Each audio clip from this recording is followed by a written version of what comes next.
Hola a todos, ¿cómo están? Pues miren, tenemos esta máquina de la marca Whirlpool. El problema que hace esta máquina es de que no quiere prender absolutamente nada. El problema es muy sencillo. En este tipo de máquinas llevan un switch electrónico en lo que viene siendo esta parte de aquí. Llevan un switch electrónico que controla lo que viene siendo el presostato, y déjenme les enseño la parte vieja.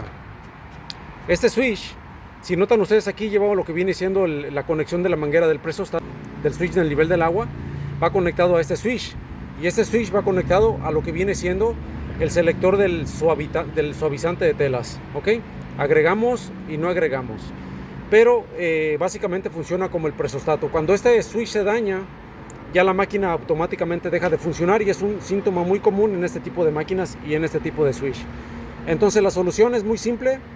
Vamos a reemplazarlo por uno igual. Debe de ser igual. La numeración puede variar, pero debe de ser igual. Si le ponemos uno diferente, uno un poco que tiene 3 pins, o acá le falta, no, debe de ser exactamente lo mismo, ¿ok? Entonces la parte de la original aquí la tenemos ya lista, y pues con esto se soluciona el problema de ese tipo de máquina. Si tu máquina, por ejemplo, no quiere prender y trae un switch electrónico como este o uno más chico, seguramente sea el problema. Como hay otra solución más que seguirlo reemplazando. Yo no recomiendo que lo eliminen, porque sería moverle mucho a los cables del reloj, a los cables del timer, a los cables del motor. No hagan tanto desbarajuste, solamente compren la pieza, aunque les cueste un poco cara, pero vale la pena. Para instalarla, pues solamente metemos una espátula aquí para levantar lo que viene siendo la tapadera. Así mero. Levantamos ahí, ya se nos cayó un segurito, ahorita lo vamos a juntar. Y pues vean, este trae dos. El problema de este tipo de máquina todavía es más complejo aún. En la mayoría de las máquinas que traen este switch, por lo regular no traen este. Este es otro switch que también puede fallar y puede ser el problema de la causa.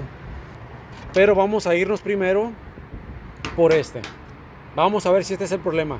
Si nosotros al reemplazar este no funciona la máquina, entonces tenemos que reemplazar este también.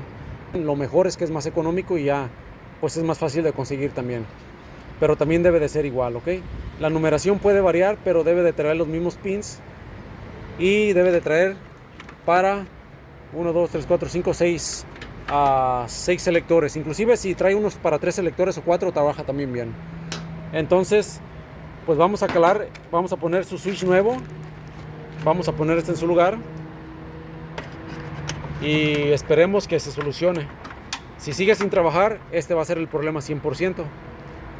No hay de otra. Entonces abrimos esto, lo ponemos. Ahí está, ya lo conectamos. Solamente vamos a meter aquí y le damos la vuelta. Ahí está, bien facilito. Por ejemplo, si este debe de controlar la temperatura del agua. Entonces, cuando trae este, no trae este. Y cuando trae este, no trae este. Pero en esta ocasión esta máquina viene con los dos. Así es que pues vamos a ver qué sale. Vamos a calarla. Si no funciona, entonces automáticamente va a ser este el problema. Pero pues ya saben. Entonces el diagnóstico yo lo hice de esta manera.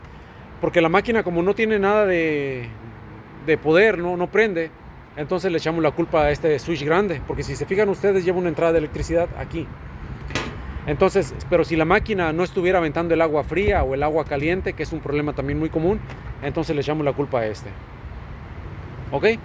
No prende este, no avienta el agua este. Entonces vamos a prenderla, vamos a calarla y esperemos que esto funcione. Y pues no hay más. Así es que ya saben, el diagnóstico tenemos que hacerlo más o menos en base a experiencia. No prende y no hay agua. Vamos a calarla. Bueno, quiero que miren, la máquina ya está trabajando al 100%. Entonces el problema era este switch. Y si se fijan ustedes aquí, el switch está localizado en lo que viene siendo el selector de suavizante de tela. No está ni siquiera en el selector de velocidad, ni siquiera está en el selector de lo que viene siendo la temperatura del agua.